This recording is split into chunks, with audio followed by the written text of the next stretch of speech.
Сайн бацааны их мөндөд үзэгчтэй Politic Talks дайрыг ээлж дугаар эхэлж байна. Манай өнөөдрийн дугаарын зочноор олон улсын харилцаа судлаач Бямханд оролцож байна. Танд энэ өдрийн мэндийг хүргэе. Энэ өдрийн мэнд хүргэе. За бас үзэж байгаа хүмүүстээ энэ өдрийн мэндийг хүргэе. Юуны өнөөрлөгийг мань хүлээн авч хүрэлцэн ирсэн маш их баярлалаа. Их цаг завынхаа хажуугаар бяцхан ингээд биднэрт хугацаа зориулж агаад. За юуны өмнө таныг ингээ олон улсын харилцаа судлаач талаас нь манай үзэгчид ернээс өмнө харж ирсэн байх гэж бодож байна. Судалгаагаа олон нийтэд түгээдэг.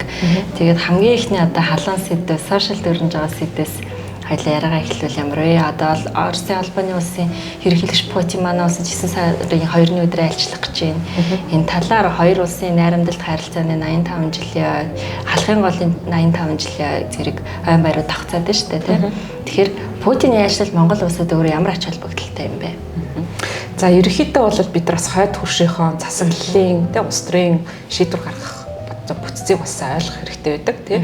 Тэгэхээр бол бид нар манайхаас жоохон ялгаатай нь арчилсан одоо улсуудаас нэлээд ялгаатай яг барууны орнууд бол авторитар дэглэмтэй гэж дүгнээд байгаа тийм. Яг нь сонгуул бол явдаг. Гэхдээ тэр нь бол одоо бас нэр төдий явж байна гэдэг тийм бас шүүмжлүүд байгаа.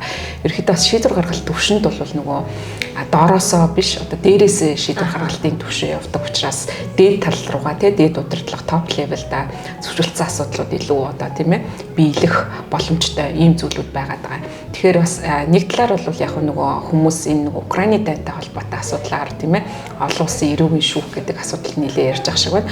Нөгөө талаар бол бас бид нар нэгэнт энэ улстай бол мөнхийн манай хөрш учраас бол ямар нэгэн байдлаар бол харилцах ёстой бас шийдвэрлэх ёстой асуудлууд бол байгаа. Тэгэхээр энэ нөгөө хамгийн том шийдвэр гаргаж байгаа хүн нь бол одоо Монгол улсад ирж байгаа энэ боломжийг ашиглаад хоёр улсын харилцаанд бас шийдвэрлэх ёстой асуудлууд байгаа. Тэгэхээр тэрийг бас манай талаас шийдвэрлэх ийм боломж бол гарч байгаа юм байна гэж бас харж байгаа. Мэдээж хэрэг бол хоёр улсын харилцаанд шийдвэрлэх ёстой маргаан дагуулж байгаа асуудлууд бол байгаа.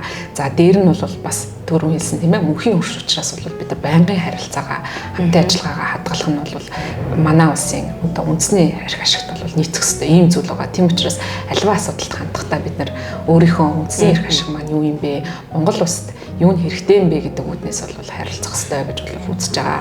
За тэгээд нэг яригадаад байгаа асуудал бол энэ худалдаатай холбоотой асуудлууд байгаад байгаа тийм ээ. За зарим одоо судлаачид бол баг Монгол улсыг Оросын албаны улсын хоригт байна тий худалдаа эдийн засгийн хувьд байна маш том өндөр тарифтай байна гэсэн ийм зүйлүүдийг ярьж байгаа. За өнөөгийн нөхцөл бол бид нараас ажиглаж байгаа Оросын албаны улс одоо юу гэдэг тийм ээ бүгд хятад ард улс Иран хойд солонгосыг одоо нийлсэн ийм бас ийм эвсэл бий болоод байна өрөндийн орнуудыг гэд тий ийм зүйлүүдийг ярьж байгаа. Тэгэхээр ер нь бол олон улсын харилцаанд хуваагдал бол аль хэдийн үүссэн учраас одоо бид нар аль нэгэнт бид нар бол нөгөө төвийг сахисан ийм тий дундыг барьсан бодлоготой учраас бол аль эвсэл холбоонд нэгдэхгүй аль нэгэн болгоход бол хамрагдахгүй гэсэн ийм байр суурьтай явж ирж байгаа үндсэн хуулинд ч гэсэн байгаа тийм ээ. Тэгэхээр энэ үүднээс бол аль альтай нь бол харьцах ёстой. Тэгэхээр тэр худалдааны асуудлуудыг бол шийдвэрлэх боломжийг энэ үеэр хайх ёстой. За бас яригадаад байгаа нь усан цахилгаан станцын асуудал гэх мэтчлэн одоо энэ харилцаан шийдвэрлэх ёстой Монгол улсад ашигтай байж чадах ирээдүйн асуудлууд байна. За бид нар төлөвш шатгууны хувьд бол баг Оросын албаны улсаас 100% шахуу хамааралтай байгаа. Тэгэхээр энэ Украины нөхцөл байдалтай холбоотой яаж тасралтгүй төлөвш шатгуунаа авах вэ? Эрчим хүчний хамаарлын асуудал байна гэдэг гих мэтчлэн маш олон асуудлыг бол ярих шаардлагатай. Тэгэхээр энэ хамгийн том шийдвэр гаргадаг хүн ирж байгаа нь бас нэг талаараа холзоорох хэрэгтэй зүйл юм болов уу гэж харж байгаа.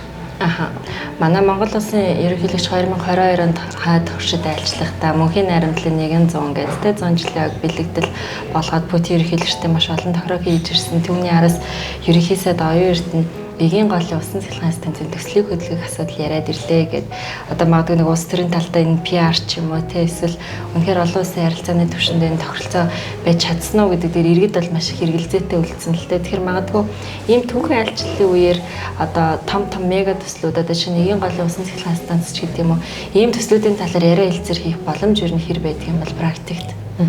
Манай улсын хувьд бол бас ер нь бол хоёр улсын хооронд манайх бол иж бүрэн стратегийн түншлэлээр харилцаатай Оросын албаны улстай. Тэгэхээр ер нь олон улсын ингээ практикаас харахад стратегийн түншлэлтэй орнууд бол нэлээд өргөн хүрээнд бол хоорондоо харилцдаг.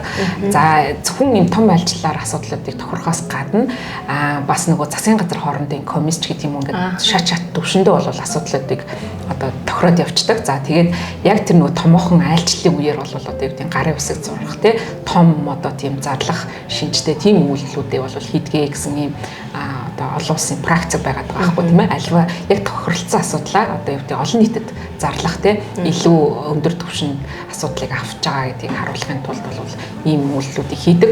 Жишээлбэл бол бас өмнөх туршлагаас харахад хоёр талын одоо харилцааны шатыг ахиулах ийм үйл ажиллагааг бол хийжсэн. Өмнөх Путин ерөнхийлөгчийн одоо айлчлалын үеэр бол хоёр улсын харилцааг зүгээр стратегийн түншлэлтэй байсан бол иж бүрэн стратегийн түншлэлтэй болгох гэх мэтчлэн том ийм төрийн тэргуунуудын ялангуяа айлчлалын үеэр бол ийм томоохон тохиролцоонуудыг бол хийдэг ийм боломжтой. Бас тэгэхээр ямар шин тохиролцоонууд хийгдэх нь гэдэг бас их анхаарал татж байгаа.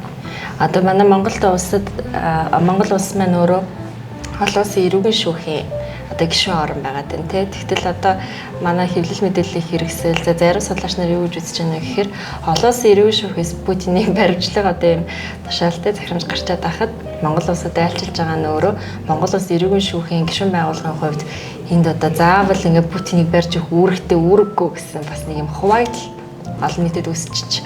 Ер нь энэ олон улсын эрүүгийн шүүхэд бид нэр одоо гишүүн байхынхаа хувьд те ямар ч чиг үүрэг статустай байдаг юм бэ улс орны тухайд.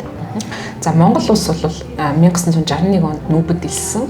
За тэрнээсээ хойшоо бол энэ нүүб нүүбийн системийн байгууллагууд, нүүбийн одоо төрөлцсөн агентлагууд байгаад байгаа шүү дээ. UNICEF ч гэдэг юм уу, Дэлхийн эрүүл мэндийн байгууллага. За олон улсын эрүүгийн шүүх бол одоо бас ийм нүүбийн системийн байгууллагуудад хамрагдаж байгаа. Бид нар бол энэ нүүбийн одоо хүлээсэн үүргээ бол гишүүн үүргээ бол бид нар маш хариуцлагатайгаар бол байнга биелүүлж ирсэн. За тухайлбал бол умар солонгостой асуудлууд байгаа тий. Умар солонгосоос бид нар бол ажилтан авдаг байсан. За тэгээд умар солонгосын асуудлаар бол нүүбээс хориг тавьсан энэтэй холбоотойгоор бол манай бүх ажилчдыг нь гаргаж тий.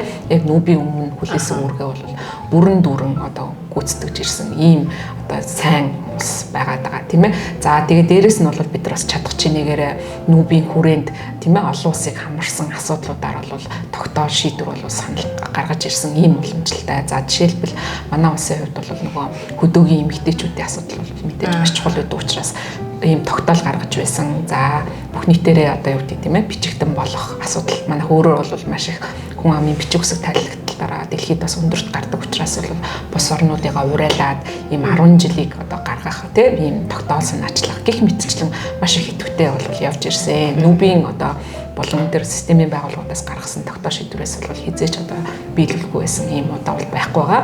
Гэхдээ бол бас нэг зүйл байгаа даа. Нүүбтэй холбоотой нүүбийн шинжилгээ асуудлыг бол маш их ярьсан.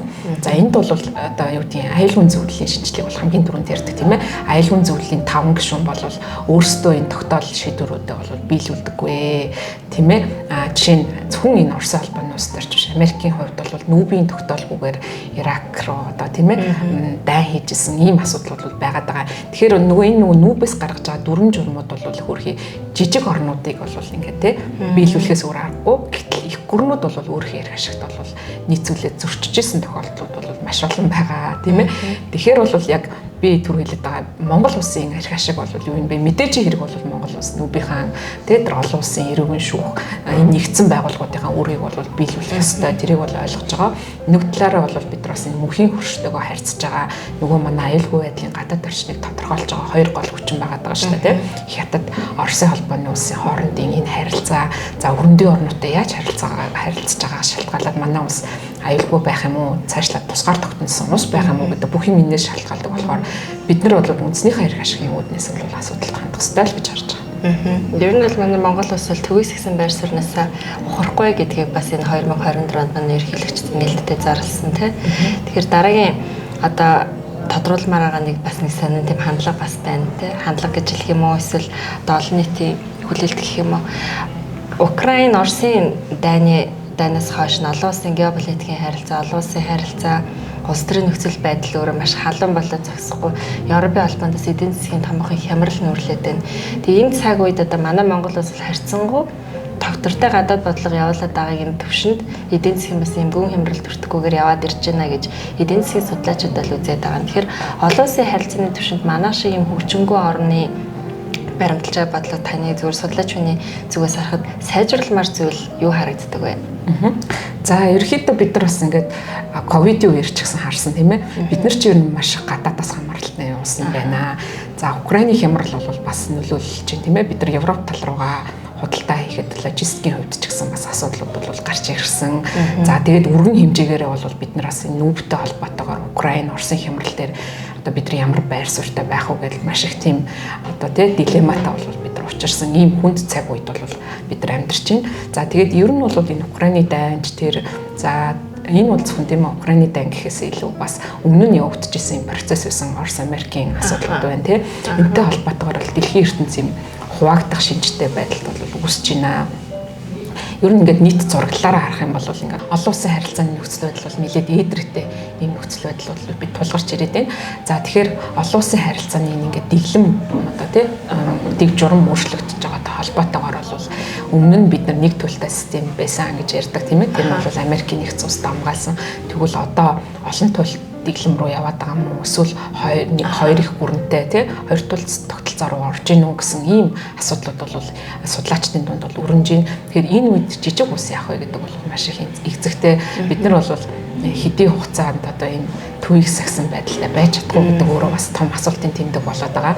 Яагаад вэ гэхээр олон улсын харилцааны өмнөх түүхийг аваад үзэх юм бол яг ийм хоёр туйлдч гэдэг юм уу те ийм тогтолцоо үүсэж байгаа тохиолдолд нэг талыг нь барихгүйгээр дунд нь байна гэдэг бол маш хэцүү байдаг. Цөөхөн орнууд бол энийг хийж чадсан байдаг. Бидний хамгийн сайн мэдэх бол Швейцар ус байгаа тий. Австри, Швейцар. За зарим хүрээнд бол Швед, Финляндийг бол бас хэлж болно гэх мэтчлэн иймэрхүү төвийг сагсан орнууд бол тухайн үед гарч ирж байсан хүйтэн дайны үед тийм ээ.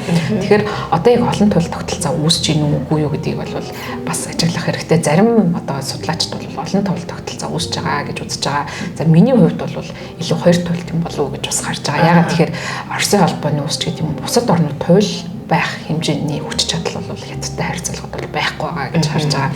Тэгэхээр өргөн утгаараа бол яг энэ одоо тэмцэлтийн дунд бол Америкийн нэгдсэн улс, Хятад гэсэн ийм хоёр улс бол гарах төлөв бол ажиглагдаад байгаа. Тэгэхээр бид нар яах ёстой юм бэ гэдэг бол асуудал гарч ирж байна. Тэгэхээр манай улсын хувьд бол гадаад бодлого маш их бүтээлч байх хэрэгтэй гэж бол үзэж байгаа.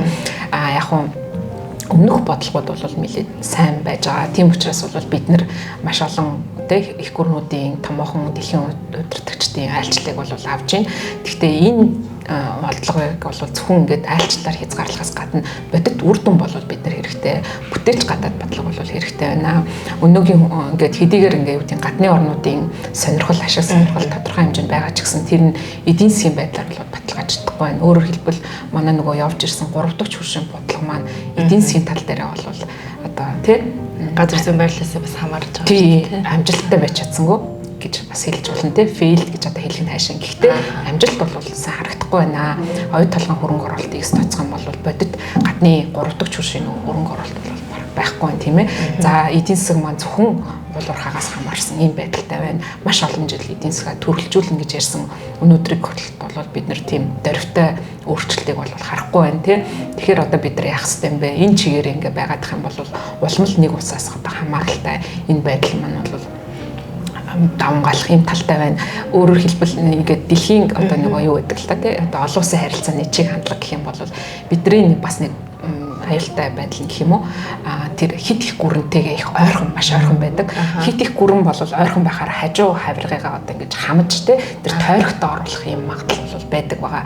За энийг бол Америкийн нэгдсэн улсын жишээн дээр шууд харж болно. Латин Америкийн орнуудыг одоо та бүхэн харж байсан баг тэ 70-аад оны үед бол ерөөсө хувьсгал гэдэг юм салхаа байсан шүү дээ тий. Тэр юунаас болж байгаа вэ гэхээр тэр нэг хит их гүрэнтэй хит ойрхон орон зайд байгаа учраас дотоод улс төрт нь маш их нөлөөлдөг ийм байдал бол гарч ирж байгаа. Тэгэхээр манайх бол сайн ингэ сонгуулиар бол маш их бие зүгээр ажиллахад дотоод бодлогыг бол маш их ярьсан. Яг үнэндээ бол бидний ирээдүйн чиг хандлага бол гадаад бодлогоос маш их хамааралтай. 60 тонн үрс гаргалаа л гэж ярьж байна тий. Бид нар сайндаа хийгэх байхгүй юу? Яагаад вэ гэхээр эрэлтэнд байгаа учраас тий. Тэгвэл тэр нөгөө нүрс авах болчих юм бол бид нар яах юм бэ? Ирэх 4 жил бидний ирээдүг гэрэлтэж байгаа юм уу? Үгүй юу гэдэг бол гадаад бодлогоос маш их хамааралтай. Тэгэхээр нөгөө хятадтай сайн харилцах хэрэгтэй байна. Янз бүрийнхээ гэрээ хэлцээрийг сайн хийж авахгүй бол тэгээд цаг хугацаа биднэрт энэ олгогдож байгаа боломж маш бага учраас бол бид нар бүтээлж байх хэрэгтэй байна. Нөгөө талаар бол нээлттэй бодлого болох хэрэгтэй. Өөрөөр хэлбэл Оросын холбооны улстай хийж байгаа одоо тэг жишээлбэл айлчтай холбоотой мэдээллүүдийг өрөндийн орнуудтай бас маш нээлттэйгээр хуваалцах хэрэгтэй байна. Ямар нэгэн хардлага тий төрүүлмэрг байна. Бид нар дотроо юм тэг нээлттэй байгаа тохиолдолд бол бас өрөндөө орнууд бидний нөгөө оюун санааны холбоотон гэж яриад байгаа тийм ээ. Арчилсан орнууд бол мэдээж ойлгоно. Тэгэхээр бид нар аль болохоор нуухгүй одоо арчилсан орн гэдэг утгаараа бол юу хийж байгаа, яаж байгаа гэдэг бол нээлттэй байх хэрэгтэй. Тэр нь бол манай нөгөө аюулгүй байдлыг хангах хэрэгсэл болж өгч байгаа гэсэн. За тэгээд мэдээж хэрэг хамгийн гол нь нөгөө хөрөнгө оруулалт тийм ээ. Худалдаа эдийн засаг бол байж ич нэг улсын хамаарлыг бууруулах бол маш том бидний хувьд тулгамдж байгаа асуудал. Энийг л одоо хийх нь бол дараагийн одоо шинэ засгийн газар ялангуяа бид нар бол хөлөөлт өндөртэй байгаа. Эвслийн засгийн газар тий бүгдээрээ нийлээд том төслүүдэд хөгжүүлнэ тий том яригадаад байгаа өрөндөө орнуудтай ч тэр Оросын албаны улс тийм ээ хятадтай яриад байгаа энэ асуудлуудаа шийдвэрлэх байхаа гэж маш өндөр хүлээлттэй засгийн газраас хүлээж байна. Тэгэхээр манай Монгол улсын хувьд бас нэг юм гадаад бодлогын хажуугаар аюулгүй байдлын өөрийн нэг үндэсний бодлого гэж байгаа тий. Тэгтэл манай улсын хувьд л гадаад харилцааны бодлогын баримтчиг маань өөрөө 2012 оноос хойш шинжлэгдээгүй яваад байна. Гэтэл хойд хөрш маань өөрөө 2022 онд Украинд дайван төсөнтэй холбоотойгоор өөрийнхөө гадаад бодлогын баримтчиг бүр цогцоор шинжилсэн юм байна. За түүнийг дагаад 2022 оны 12 дугаар сард манай өмнөд хөрш буюу бүгд найрамдах хятад ард улс болохоор өөрийнхөө гадаад бодлогын баримтчгийн бүс нутгийн талаар баримтлах баримтчигтэй жижиг өөрчлөлтүүдийг хийсэн байна л да. Тэр Оросын холбооны улсын гадаад бодлого шинжилсэн баримтчиг дээрээс өмнө нь одоо 12 жилийн туршид тий Ельцин ерөнхийлөгчөөс хойш Монголын талаар бүс нутгийн бодлогыг авч үзээгүй байжгаад шинээр бүтэн нэг бүлэг орж ирсэн байна. За соёл, боловсролын найрсаг харилцааг бэхжүүлнэ. За хуучин жилд ингээ 14,000 Орос оюутан Монголд суралцдаг байсан бол тэр нь 4,000 буурсныг буцааж одоо тэр хуучин таанд төхүүлнэ ч гэдэм юм уу. Тэгэхээр тэрийг манай зарим одоо юм өнцөрхөг үзэлтэй судлаачид ч юм уу эсвэл улс төр сонирхогчид юу гэж тайлбарлаад байна гэхээр Орос Монголын одоо Украины дараа эзлэг улс нь одоо Монгол юм аа. Тийм болохоор эдгээр ингээ бүр ингээ баримтчигтэй баталгаажуулаад бидрийг одоо ингээ тоочглоод байна гэдэг юм хардлагатай бас хэсэг бүлэг тийм хэсэг байна тэр сегментийн судлаачид бас байна. Тэгэхээр энэ тал дээр одоо тухайн улс нь гадаад бодлогын баримтчгээ шинжилж баталснаар ирээдүйн тэр зорилго геополитикийн асараг зарлж байгаа шинж чанар өөрөө мөн байж болох уу? Одоо таны аюулгүй байдал стратеги судалдаг хүний одоо үнцэг надад маш их сонирн байна. За хамгийн түрүүнд нэг эзлээгүй гэдэг үгэн дээр би бас тайлбар хийчихье гэж бодож байна. За яг аюулгүй байдал талаасаа бол манайхаас ч илүү аюултай нөхцөлтэй байгаа Оросын маш ашиг сонирхлыг одоо хүндж байгаа тийм бүс нутаг бол манайхаас илүү ашиг сонирхлыг татдаг бүс нутаг Төв Аз байгаа байхгүй юу. Тэгэхээр энэ дээр бол тодорхой хэмжээнд бас тайван байж болно гэж би бас хэлмээр байгаа. За Оросын албаны улс Украин руу дарих одоо шалтгаануудыг дурдсан шүү дээ тий. Яагаад манайх ячваа гэдэг дотор бол манай одоо үндэсний цөөнх тийм ээ Орос гаралтай иргэдийг тэнд хахин авчиж байна гэдэг тийм асуудал ирсэн тий. Донецк, Луганскийн асуудал ирсэн шүү. Тэнгүүт тийм одоо диаспор гэж ярьдаг тийм ээ Оросын диаспортай тийм бүс нутаг хамгийн ихээр байгаа бүс нутаг гэвэл Төв Аз байгаа. Тэр дотор Казахстан бол маш эмзэг байгаа шүү дээ тий. Гэх мэтчлэн та бүхэн маань бас ингээд бас тэрийг ажиглаасаа гэж бодлого хүсэж байна. Шууд одоо юу гэдэг тийм ээ гинэн ийм дүгнэлтийг бол хийх нь шүүмжлэлтэй хандах хэрэгтэй тий. За нөгөөтэйгөр бол Монгол улсын одоо өөрийнх нь гүйцэтгэж байгаа олон улсын харилцаа зам олон улсын харилцаанд гэх нь одоо хайшин ямар ч байсан Орос хятадын харилцаанд гүйцэтгэж байгаа үүрэг бол буфер зоныг үүрэгтэй байхгүй. Оросын бүр тийм ээ энийхээ Сталиний үед бол мэдээд итгэвчсэн. Гэхдээ Петр хааны үеэс ч гэсэн тийм бодлого хэрэгжүүлж ирсэн гэсэн юм бас түүхэн барим байгаад байгаа. Яагаад тэгэхээр Орос бол шууд их гүрэнтэй хил зарлахыг хүсдэггүй. Өөрөөр хэлбэл дараагийн одоо өнөөдөр бол Орос хятадын харилцаа нэлээд сайн харилцаатай байна гэж ярьж байгаа. Гэхдээ энэ хоёрын харилцаа хэдийн хүртэл сайхан харилцаатай байх вэ гэдэг бас асуудалтай тэмдэг тийм ээ. Тодорхой зөрчил гарсан тохиолдолд дунд нь заагласан ийм буфер зон байх хэрэгтэй байдаг. Тийм учраас бол энэ буфер зоны асуудлууд бол яригддаг. За Украиныг яагаад Орос бас дайрах болов гэхээр бас л нэг буфер зоны асуудал байхгүй. Шууд нөгөө Европын холбоо, НАТОтой тий хил залгаад ирж байгаа. Энэ бол нөгөө Оросын аюулгүй байдал нөлөөлж байгаа гэдэг учраас буфер зоны асуудал өндөгцсөн учраас энэтэй бас дайрах геостратеги шалтгаан нь бол болсон байгаа. Тэгэхээр тэр утгаараа бол би бас Орос бол манайхыг эзлэн гэдэгт би итгэхгүй байна. За мэдхгүй яг би 100 жилийн цаатыг бол харахгүй. Гэхдээ ямар ч байсан бол энэ нөгөө буфер зоны номлол Оросын бодлогот бол гадаад бодлого байгаа цагт бол Монгол улсын тусгаар тогтнол гэх юм уу тийм ээ. Энэ хоёр улсын дунд байж байгаа энэ зүйлийг бол байсаар байх болов уу гэж бодож байна. За нөгөөтэйгөр бол бас асууж байгаа нь асуулт нь тийм ээ энэ стратегийн баримт бичиг өөрчлөлтөг асуудал тийм ээ улс орон болгон ялгаатай нөхцөл байдалтай байдаг. За жишээ нь би бол Америк судалдаг байгаа. За тэгэхээр Америк яадаг вэ гэхээр стратегийн баримт бичгийг бол баг уулна жил болгон солих хэрэгтэй байдаг. Яг тэгэхээр ерөнхийлөгч болгоны одоо юу гэдэг тийм ээ парламентынхаа өөрөөр хэлбэл конгресс гэж байгаа тэр хууль тогтоох байгууллагынхаа өмнө хүлээсэн үүрэг бол жил болгон тийм ээ тухайн Америктэй холбоотой энэ стратеги одоо орчингоо өмнөлээд Америкийн аюулгүй байдлын стратеги ямар байх ёстой вэ гэдгийг бол тайлгнадаг ийм үүрэг болно байдаг. Гэхдээ манай одоо юу гэдэг тийм ээ Америк ерөнхийлөгч зарим нэг залхуу болохоор жилдээ зарим нь ганцхан удаа ерөнхийлөгчөд бүтэн 4 жил ажиллах хугацаанд ганцхан удаа шинжилсэн байх жишээтэй байдаг. Байдны хувьд ч гэсэн болоо түр одоо аюулгүй стратегийн үзэл баримтлал гаргаж агаад тэгээд бас нэг жихэлсэн юм байдалтай байж байгаа. Ингээд шинээр гаргах одоо юу гэдэг тийм ээ тэр нь тухайн хэрэгцээ шаардлагаасаа бол шалтгаалдаг гэсэн үг. Тэгэхээр манай улсын хувьд болохоор одоо юу гэдгийг 10 жилдээ өөрчлөх ёстой гэсэн хууль байхгүй. Тэгээд үүдэх чинь мэдээж хэрэг бол өөрчлөх ёстой гэдэг дээр бол би санал ихтэй байна. Яагаад өөрчлөх ёстой вэ гэхээр гадаад нөхцөл байдал өөрчлөгдсөн учраас тийм ээ бидний нөгөө 2010 онд байсан нөхцөл байдал одоо байхгүй байгаа учраас өөрчлөх шаардлага бол байгаа. За Америкийн хувьд бол нөгөө их гүрэн учраас магадгүй тэр нөхцөл байдал нь тийм ээ хурцтай өөрчлөгддөг байж магадгүй. Би бас Америк их гайхчихсан. За нэг хэдэн жилийн өмнө нэлээ Америкийн гол дайсан Венесуэл гэж бичсэн юмсан багхгүй. Тэгэхээр өчтөө ямар сони ингэдэг. Одоо өнөөдөр бол Америк бол одоо тийм манай гол өрсөлдөгч стратегийн гол өрсөлдөгч нь бол зарласан байгаа тийм ээ Орос хятад гих мэтчлэн за Иран гэл тийм цаг үед цаг хугацаа хувьсан өөрчлөгддөг юм байгаад байгаа.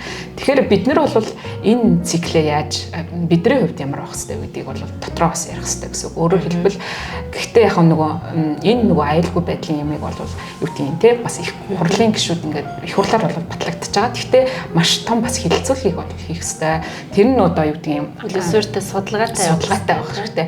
Зарим тохиолдолд нөгөө аюулгүй байдлын асуудлыг илүү их ингээд нөгөө гудамжинд хаяна гэдэг шиг те ингээд ингээл олон нийтийн зугаад асуудал болдог. Шахаб дээр бол би бас ер нь тэгсэн болов уу гэж харж байсан. Энэ бол юу гэдгийг те мэдээж одоо арчсан орны иргэд бол альва шийдвэр гаргалтанд бол оролцох нь ойлгомжтой. Гэхдээ аюулгүй байдлын бас эмзэг асуудлыг бол тодорхой хүрээнд бас яг тэр нөгөө мэдээлэлсэн шийдвэрийг гаргана гэж юм байгаад байгаа шүү дээ тий. Ердийн хүн өөрийнхөө шийдвэр гаргалтаар бол хийж чадахгүй. Тэнд чинь тодорхой мэдээлэл судалгаа үндслэлээр бол шийдэж байх хэрэгтэй.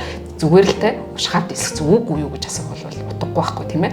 Тэгэхээр тэр хүн одоо тэр судалгаан дээр үндэслээд тэр асуудлыг бол бид нар олон юу гэдгийг тийм ээ эрдэмтэн судлаачдын хүрээнд бодлого боловсруулагчид гадаад яамч гэдэг юм уу те ингээд тодорхой хүрээнд бол өргөн хүрээнд хөлөлцөж асуудлыг бол шийдвэрлэх хэрэгтэй гэсэн байр суурь байгаа. Одоо та ямар судалгаан дээр ажиллаж байгаа вэ? За миний хувьд бол яг Америкийн одоо Америк судалдаг гэдэг учраас энэ оны хувьд тийм ээ Америкийн гадаад бодлого дээр ямар өөрчлөлтүүд гарав. За утгагүй бол бас сонгуул болох гэж байна. Энэ бол Америкийн бас гадаад бодлогыг тодорхойлох их томоохон үйл явдал. Яагаад гэвэл Америк бол яг манайхтай адилхан арчсан орн. За тэгтээ шийдвэр гаргалтанд нь бол ерөнхийлөгчийн нөлөө бол маш өндөр байдаг учраас ерөнхийлөгч хэн байх вэ гэдгээс бол шалтгаалаад тухайн улсын гадаад бодлого нэлээд хувиралттай байдаг учраас энийг бол маш их анхаарч харж байгаа. За хэн ерөнхийлөгч гарах вэ гэдэг дээр бол би тэг бас сая 4 сард бол Америкийн think tank хүрээлэнгүүдээр ийм тойрох боломж гарсан. За тэгээ судлаачдтай бас ингээ байр сууриа солилцоод ер нь те гадаад бодлого ер нь яахаар байна гэдэг ийм одоо бас тандан гэх юм уу тийм ээ асуулт хийж авсан байгаа. За ер нь бол Америкт бол энэ гадаад бодлогын шийдвэр гаргалтанд бол энэ think tank буюу судалгааны хүрээлэнгүүд маш өндөр үр нөлөөтэй ордог байгаа. За тэгэхээр тэд нар бол одоо юу гэдгийг тийм ээ хүндэн тааруулж бодлого биш өөрсдийнхөө байр суурь нь бол маш их хатуу байдаг гэсэн. Өөрөөр хэлбэл консерватив хүрээлэн бол яг консерватив байр сууриас судлаад либерал чиглэлийн хүрээлэн бол яг тэрний бодлого тэнгууд засаг нь одоо либерал чиглэлийн одоо засаг гарвал тэрэнд нь илүү тэр хүрээлэнгийн тий хийсэн бодлого бол илүү тусаад явцдаг гэсэн. Тэгэхээр би бол аль аль хүрээлэнгүүдтэй нь одоо тий аль аль чиглэлийн хүрээлэнгүүд өөрөөр хэлбэл бүгд найрамдах намын чиглэлийн хүрээлэн, ардсан намын чиглэлийн хүрээлэнгүүдтэй бол ярилцсан. За тэгээ тэндээс харж хахад бол хоёулаа маш ихтгэлтэй байлаа. Аль аль нь ялна гэдэг. Яг миний намайг очих үед бол нөгөө Байден нэр дэвшигч бол байсан байгаа. За одоо бол би яг сайн мэдгүй байна. Гэхдээ бол Байденыг бол маш ялнаа гэсэн ихтгэлтэй одоо тэгээ либерал чиглэлийн хүрээлэнгүүд нь байх жишээтэй. За тэгээ ялсан тохиолдолд ямар гадаад бодлого хэрэгжүүлэх зүгээр вэ гэдэг бүр тийм Бүтэн цогц судалгаануудаа хийсэн. Тэгээ салбараар жишээ нь сансарт одоо хятадтай яаж өрсөлдөг юм тийм ээ. Нөгөө хиймэл оюун ухааны салбарт ямар бодлого баримтлах гэх мэтчлэн бодлогоудаа маш тодорхой болгоод явчихсан байх жишээтэй байна лээ. За Трамп ерөнхийлөгчийн хувьд тэдний чиглэлийн одоо тийм ээ хүрээлэнгүүдээр ярихад бол Трамп гэдэг энэ хувь улс төрчтэй яаж харилцах хэрэгтэй юм бэ? За жишээлбэл би асуусан л та тий Монгол шиг жижиг орн яаж энэ хүнээс одоо тий өөртөө хэрэгтэй юм гаргаж авах вэ гэдэг дээр асуултан дээр бол шууд бизнес сэтгэлгээтэй хүн учраас бол нэг өгч аавна гэдэг юм бол маш чухал юм байна гэдгийг бол хэлж байгаа. Тэгэхээр манай бас шийдвэр гаргачаад бид нар юу тийшээгээ өгч чадах уу, оронд нь юу авч чадах уу гэдгийг бол маш их бодох хэрэгтэй. Зүгээр хүнд юм бол өгдөг хүн тий одоо яг бизнес сэтгэлгээтэй хүн бол мэдээж тэгэхээр бид нар ч гэсэн бол энэ одоо Америктэй холбоотой бодлого дээр бол энийг анхаарах хэрэгтэй. Тэгээд бас нэг жижиг улсын нэг зовлон нь бол бид нар ингээ бүх одоо тий ер нь бол DC-д тий очиход Вашингтон DC-д очиход бол жижиг улсууд бүгдээрээ ийм лобби фирмүүдэд хандаад өөрийнх нь гадаад бодлогыг түлхүүлдэг юм байлээ. Харамсалтай манад бол тийм юм бас багтай хөрөнгө мөнгөний асуудал байгаад байна. Тэгэхдээ биднэрт бас боломж болцоо байгаад байна тийм ээ. Түрүүн бас ингээл харж хахад бол манай диаспор гэдэг хүмүүс байж штэ тий. За зарим тодорхой төвшөнд бас ингээд Америкт очсон байна. Тэгэхээр бид нар яаж тэн дээр ажиллаж болох вэ гэдэг баш ухаалаг жижиг орон учраас бол бага хүнээр юу хийж болох вэ гэдэг бас сайн бодгол хэрэгтэй санагдсан. Илүү ухаалаг тэгээд өөр аналитикл ажиллах шаардлагатай болж байна шүү дээ тий. За ингээд өнөөдөр миний урилгыг хүлээн авч хүрэлцэн ирсэнд маш их баярлалаа. Маш их ажлынхаа дундуур цаг зав гаргаад манай үзэгчдэд хэрэгтэй мэдээлэл өгсөн танд маш их баярлалаа. За баярлалаа урьж оролцсон ийм сонирхолтой подкастт. Подкаст мөн билүү яана. Тэгээ баярлалаа урьж оролцсон нэвтрүүлэгтээ. За тэгээд бас олон хүнд хэрэгтэй байж чадах мэдээлэл өгсөн бахаа гэж найдаж байна. За бас тэгээд уншигчдаа, тэгээ сонсогчдоо, үзэгчдтэй хандаж одоо хэлэхэд альва мэдээллийг одоо авч үзэхдээ олон талын байр сууриас нь хандаарай гэдгийг бол та бүхэндээ уриалмаар байна. Жишээлбэл бас нэг Австралийн жишээ байсан. Яг Америк, Австрал, Хятад хоёр бол нэг жижигхэн одоо дайн шиг гэх юм уу тэг худалдааны асуудал бол үүссэн. За тэр үеэр Австралиуд юу гэж ойлгосон бэ гэхээр иргэдэн нь одоо маш олон ийм одоо мэдээллийн товтлогоонд бол орж байгаа юм байна. Эннээс хамгийн сайн сэргийлэх арга бол одоо тийм тий critical thinking юм байна гэдгийг бол олж тогтоосон байгаа. Энэ өөрөө бүр үндэсний аюулгүй байдлын том асуудал болж байгаа гэх жишээний. Тэгэхээр бид нар альва асуудалтуудаа хандахдаа одоо шүүмжлэлт надад хайшаа. Гэхдээ маш олон талаас нь одоо шүүж альва асуудалд хандаасаа орос хэлээр уншдаг хүн орос хэлнийхээ мэдээллийг аваад тэргээрээ бас ингээд туушрах хэрэггүй. Эсвэл англиар уншдаг нь тийм ээ. Англи хэлнийхээ мэдээлэлээр авчаад ингэх шаардлагагүй маа. Тэгэхээр бид нар нөгөө жижиг ус учраас Монгол улсынхаа эрх ашигыг хамгийн түрүүнд бодож альва асуудалд хандаасаа гэж одоо хүмүүсээс хүсмээр байна. Маш их баярлалаа танд. Маш хэрэгтэй зөвлөгөөгөөс манай үзэгчдэд өглөө хүрэлцэн ирсэн танд маш их баярлалаа. За баярлалаа танд. Энэхүү манай Politic Talks-д айрын нэвтрүүлгийн ээлж дугаар өндөрлөж байна. Манай өнөөдрийн дугаарын зочноор олон улс судлаач Бямханд оролцлоо. Дараагийн дугаар хүртэл түр баяртай.